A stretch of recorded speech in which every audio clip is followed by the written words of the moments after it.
Hey everybody, and welcome back to my channel. It's Russell with Ink and Paper Blog, and we are here today with a special video and a special guest. Please welcome Ryan. Hello, thank you for having me. Ryan and I today are going to talk about our favorite reads of 2021 so far. So what we've decided to do today is we're each going, well, interestingly enough, we both picked 5 books, but 2 of them were the same. So made it sort of fun. So we're gonna talk about the 3 books that we each chose that we did not overlap on. And then at the end, we're gonna talk about the 2 books that we both loved enough to make our top 5. So how you been, Ryan? I'm great. It's been a really good reading year so far, and there's been so many great books that have come out. It was hard to pick just 5. Absolutely. I was even at the end, just before we started recording, I was like, which one do I do? So yeah. I've said 2021 is going to be a fantastic year for books.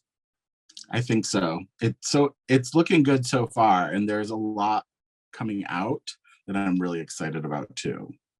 Yeah, me, absolutely. And so Ryan and I kept these books in the from the first quarter of the year. So we read these January, February, and March of 2021. So I think we may try to do this every quarter and see if the books change and how that all works. So that should be fairly exciting. So I'm going to let Ryan kick it off and talk to us about the first book on his top 5 reads of 2021 so far. All right. My first book that I selected was A Beautiful Crime by Chris Bollen. This is out from Harper. It's now available in paperback if you're interested. So that's great. This is a thriller. It's a novel of intrigue where a man and his boyfriend make a date to meet in Venice, and they plan to pull off a heist by defrauding this older white man. Oh. So it's very interesting. So the basic plot is that one of the people had an older relationship, and that person died. And he left him a house in Venice. And the house in Venice is next door to this like wealthy white American who's moved in and is like kind of in real estate and art in Venice. And this guy who inherited the house, his boyfriend came over, and they have a plan to like essentially sell the house next door to the older man. Okay. So it deals with a lot of money and themes of wealth and themes of like safety. Like, how are you safe? Like what kind of money do you have? The character who inherited the house was not rich, and he's Black. So it has a different aspect about how, like, you know, people think that he defrauded his old boyfriend of this house, and you learn more about their relationship and what really happened there. And so it's really interesting how it goes into the different ways that you can be safe and have money, and how it's wealth is inherited generationally. So I really liked it for that. It also deals with a lot of art and the city of Venice, which was beautiful. Yeah. I thought the writing was great. I really loved it. Well, and you said it's a thriller, so do the pages turn? Are you like really or is it one of those, it's like a slow burn? It's a slower burn because they're, you know, it's a real estate deal that's at the heart of this. So it's not like there's a lot of action, I would say, but there's a lot of tension. So you don't know what's going to happen. These characters from the beginning feel at risk. And as you learn more about them through flashback, you become attached to them and understand why they're doing what they're doing. And so it was really great to see these characters who are not totally morally right, but like we're totally sympathetic.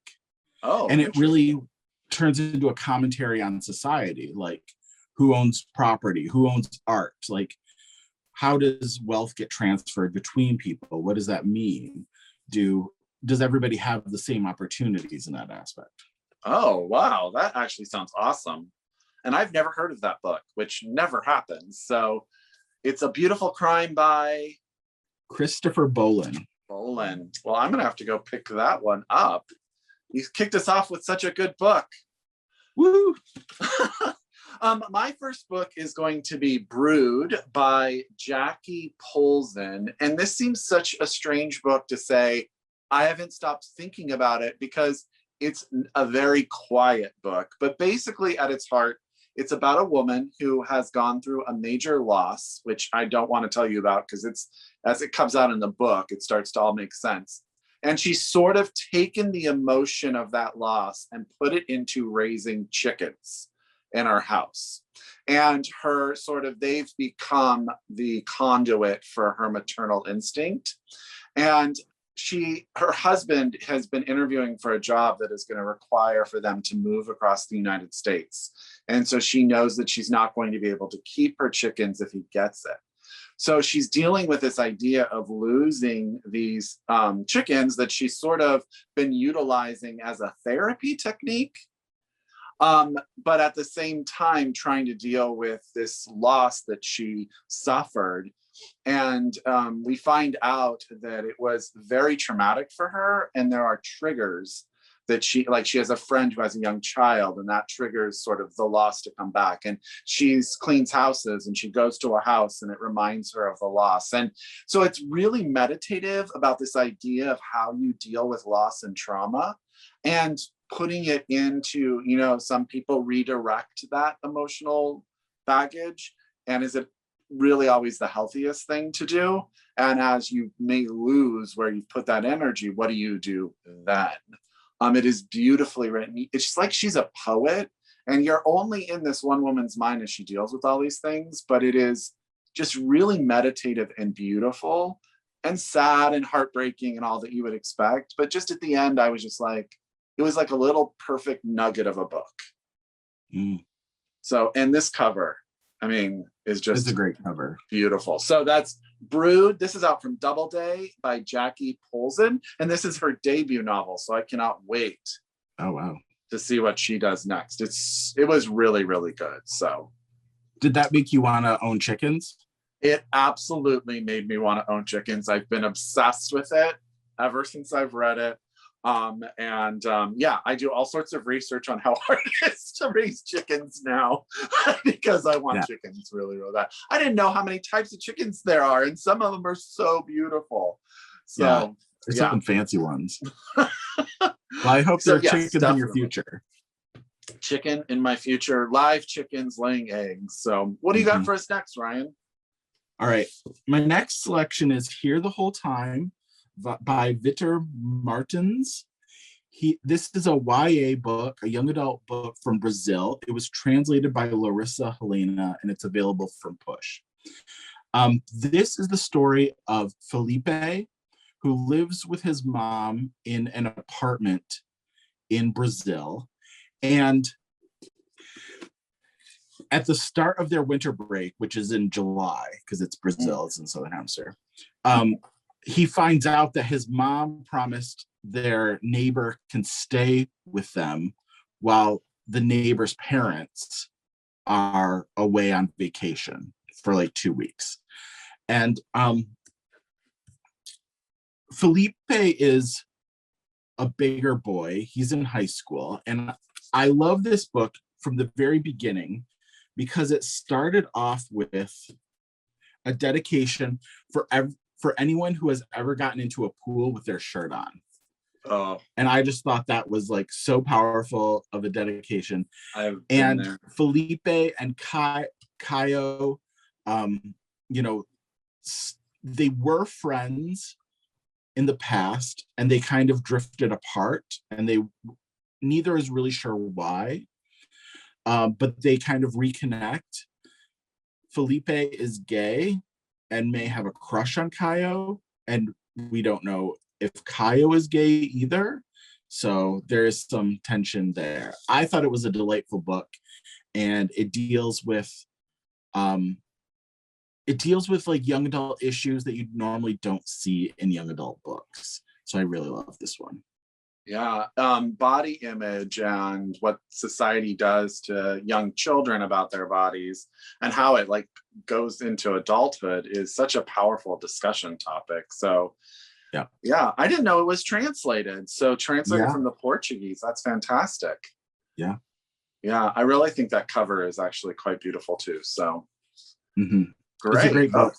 Fast read. I highly recommend it. Here the Whole Time by Vitor Martins. Perfect. My next book is Early Morning Riser by Katherine Heiny. This is out from Knopf. This is, every year I read a book where I always go, oh, that's sort of the book that if you're looking for that hug for your heart, like you just want something at the end that's going to make you feel warm and fuzzy. And so far this year, that's Early Morning Riser. So this is the story of Jane. Jane moves to a teeny tiny town just outside of Petoskey, Michigan.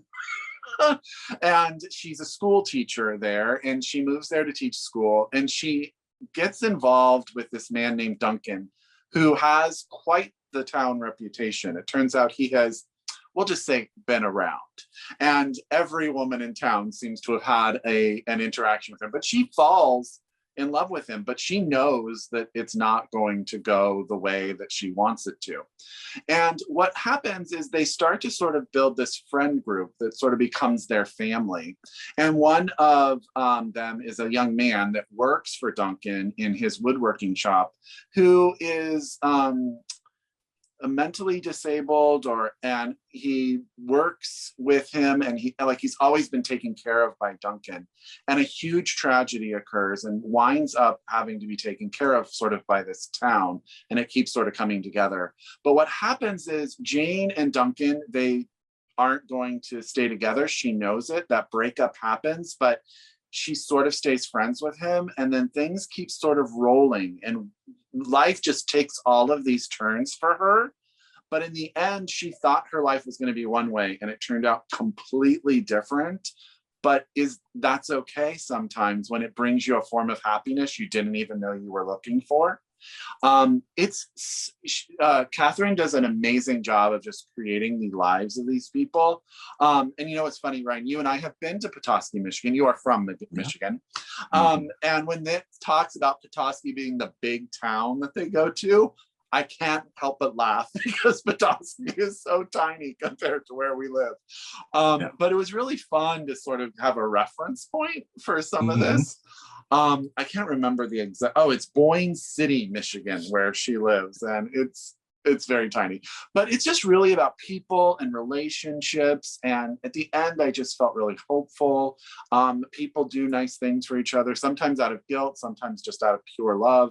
And it's okay at the end, you know, and sad things happen. Of course, there would be no plot if everything was hunky-dory, but in the end, it's really just about this group of people in this tiny town and how they sort of learn to be friends / family. And I really, really loved it. Read it super quick, and just really wanted to be in their lives longer than the book. So that is Early Morning Riser, Katherine Heiny, out from Knopf.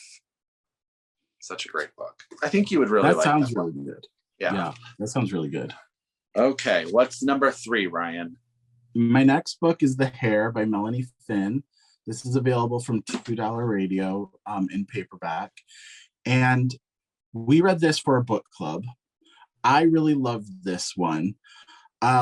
This is the story of Rosie, who starts off the book as a young art student in New York City and meets an older, waspy, white, upper class man named Bennett. And she starts a relationship with him, becomes pretty infatuated with him. and gets pregnant and drops out of school. So this book is kind of marketed as a thriller. I wouldn't say it's a page turner in like a traditional thriller sense, but there's a lot of tension in this book also. Soon after Bennett and Rosie get together, they're forced to move to, I think it's Vermont, to a really remote town. They live in a cabin. And there's just interesting like passages. Like there's a passage about how to get the wood burning stove to work. And they rely completely on the wood burning stove because if they can't get it to work, they'll just die because it's so cold in the winter there. So there were interesting things like that. There's a neighbor next door who Rosie becomes friends with. And Bennett eventually leaves in the book, and Rosie kind of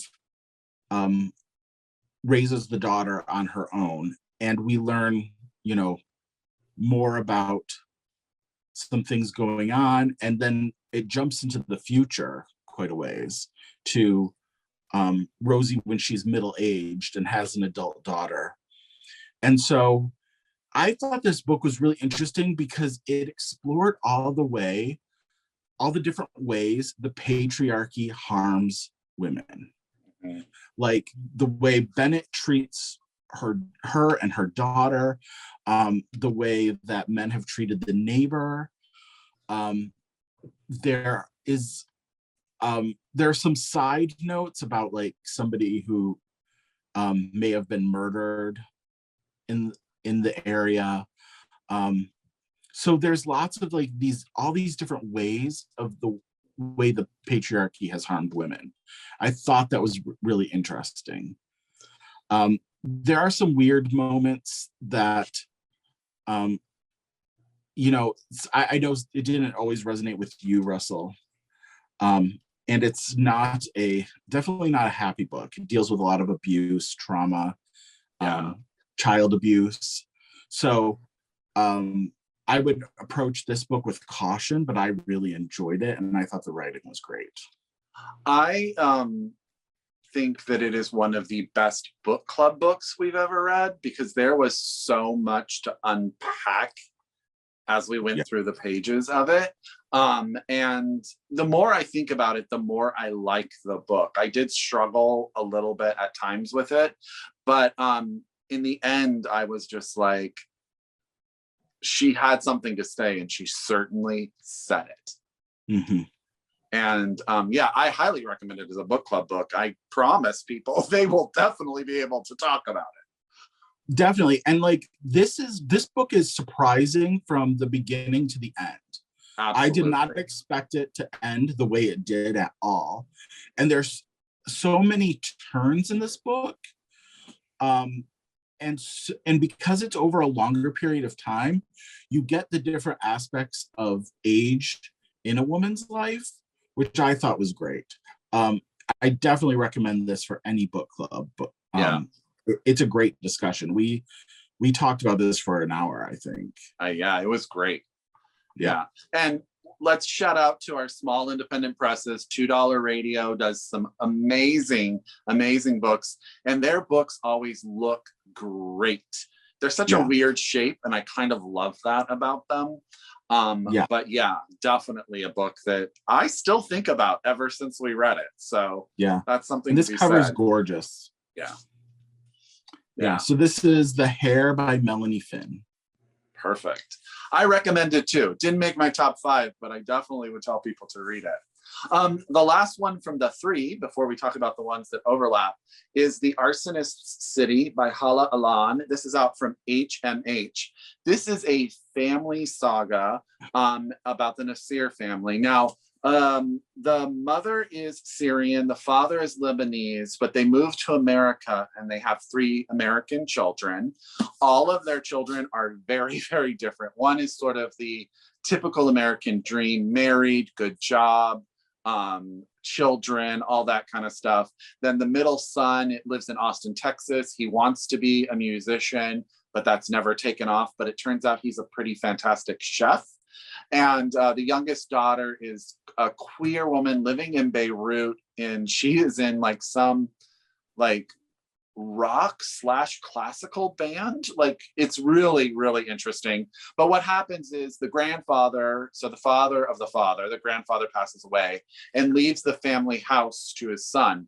And the father figure wants to sell the house. And this causes a huge uproar. And the entire family goes to Beirut. They want to sort of convince the father not to sell the house. But what winds up happening is we get flashbacks to how the mother and father met, and how sort of they crossed borders, and how the conflict in that area of the world sort of caused awful things to happen in their youth, which made them flee to America. And also, when they get back to Beirut, how sort of the city is still in turmoil when they arrive to do this house. But it's also about all the dynamics of the family and the issues that the children have with the mother, who's very controlling and very manipulative. The dad, who always seems a little bit more distant, but has sort of this is sort of the heart of the family.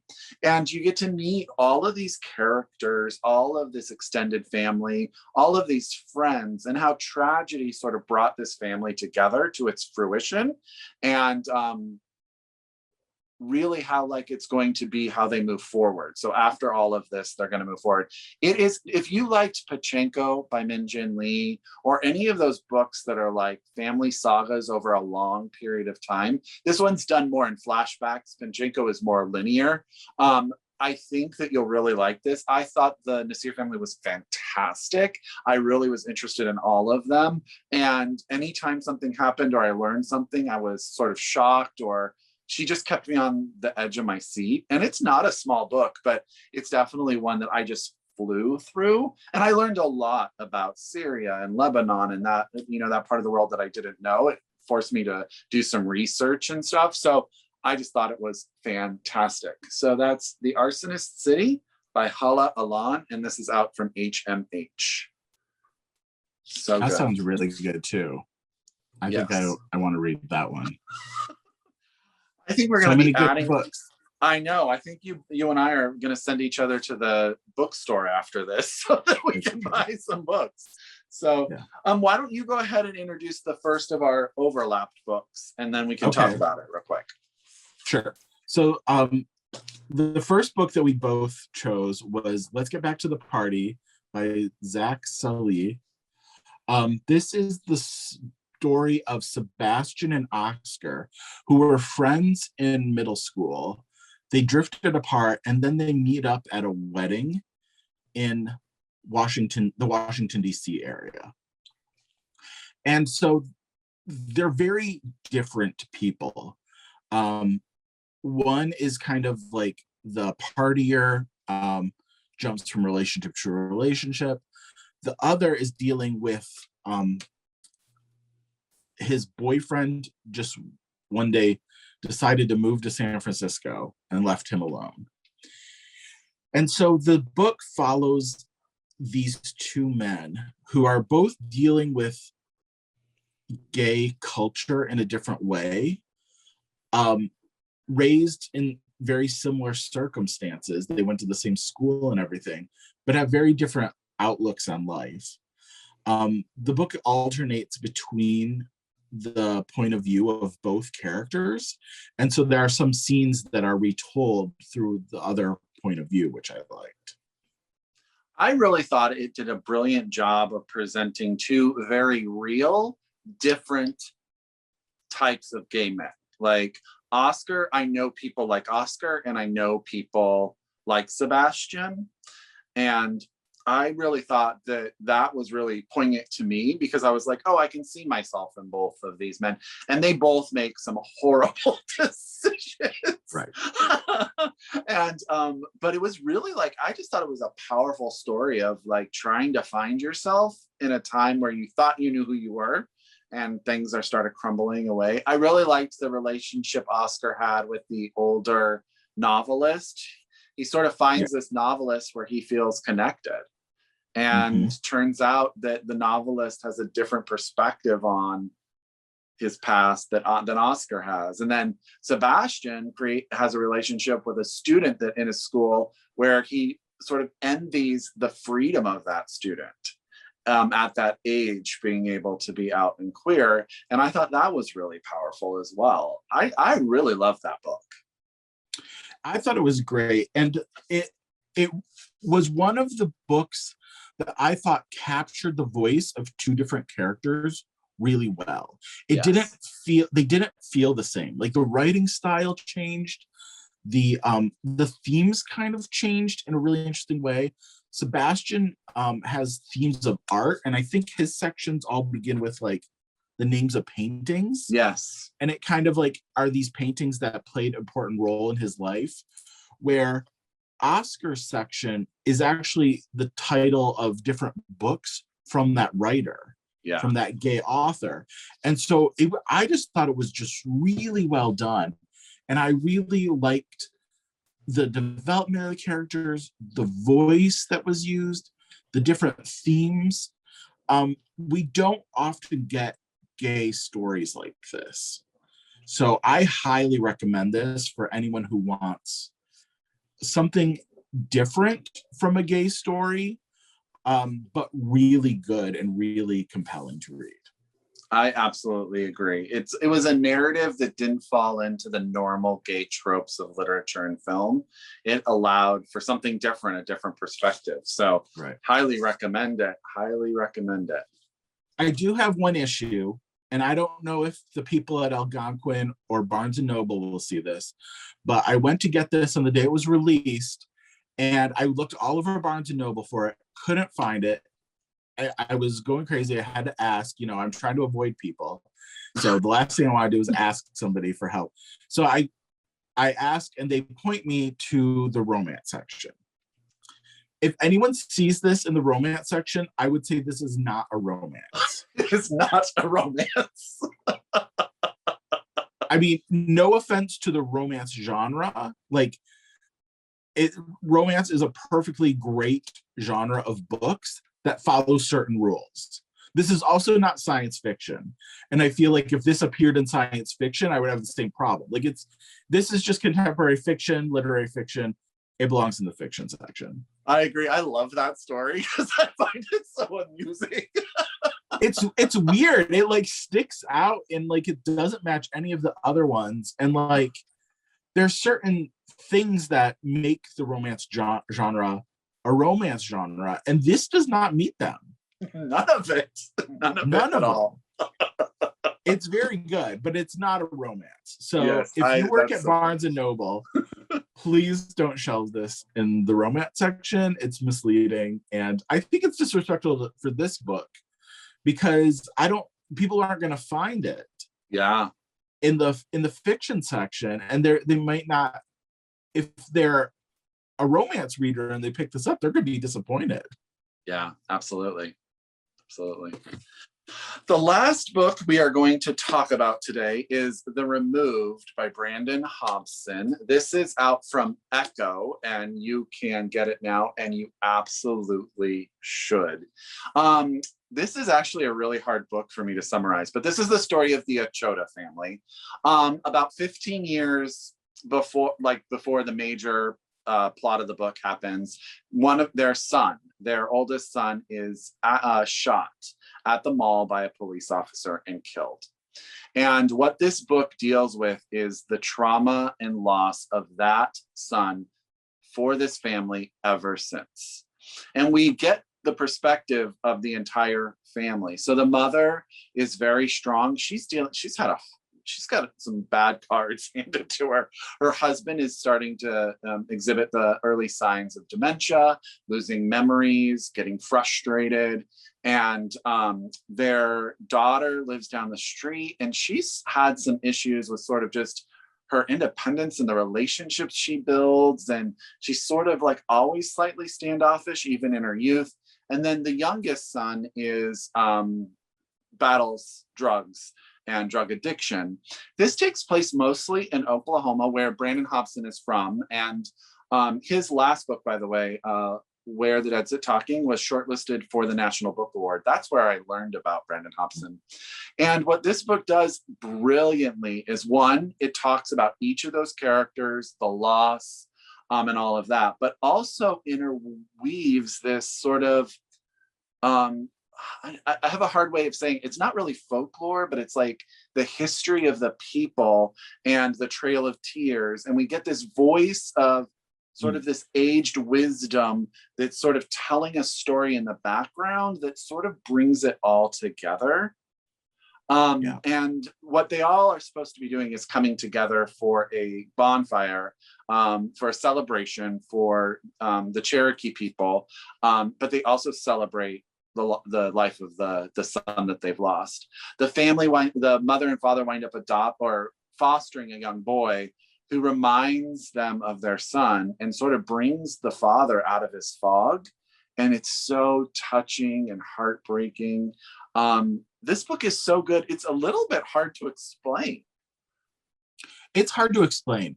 It has a very unique structure, which is one of the things that appealed to me, but it makes it hard to summarize without explaining too much, because each of the mother, the sister, and the brother all have different storylines going on, and some of those took very surprising turns. Very surprising turns. Yeah, I mean, they were great.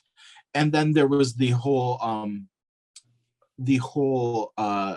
like Trail of Tears, like indigenous voice from the past that it dealt with. But I love this book because it deals with intergenerational trauma and how it perpetuates.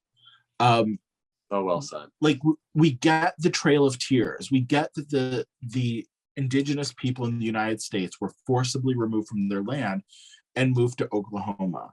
And then discrimination continued to happen over centuries. And, you know, this family is dealing with the repercussions of that, but also their son is murdered by a police officer while he's 15 years old for no reason. And that, you know, devastates the whole family. And everything we see is really because of that. And so we can see how this trauma is perpetuated. And I thought it was heartbreaking, but a really good portrayal of that.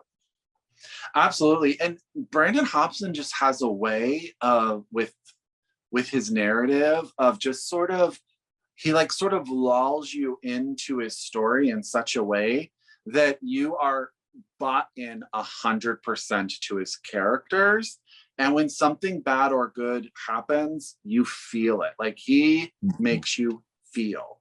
And I think that's sort of the brilliance of him in this book, is like there were parts my eyes were like welling with tears. And then there were some happy parts to it too. The relationship between the father and the young foster son really was very heartwarming at times and stuff, but he takes you on a ride. Definitely takes you on a ride. So that is The Removed by Brandon Hobson. And I think we could probably talk about this book alone for like an hour. Yeah, I think this would make a really great book club book too, because there's so much going on. And I love this cover. One of the best books of the year. Yeah, absolutely. So that's The Removed by Brandon Hobson, out from Ecco. Ryan, 2021, I am not looking forward to making a top 10 at the end of the year. It's going to be so hard. It's going to be really hard. There's so many good books. You might have to make like a top 50. That would be a very long video, so we'll probably not do that. But we probably won't do that, but we will say that keep your eyes out, y'all, because this year has produced some books that are just phenomenal. And, you know, I think we talked about all of these books. I do think they all came out in 2021. But I will say at the end of the year, we will probably have books in this list that are not from 2021 that are our favorite reads of the year. This sort of just lucked out that way. Yeah, I'm really excited to see what else is coming. Me too. I think it's going to be a great year. Yeah. Well, thank you, Ryan, for joining me again for not being a spilling tea video. Thanks for sharing your favorite reads of 2021 so far. Thanks for having me. It was really fun. So as everybody knows, if you are a new subscriber, thank you very much. I hope you stick around. If you are a return subscriber, couldn't do this without you. As always, I say read globally, shop locally. And until next time, Ryan and I wish you happy reading. Bye, everyone. Bye.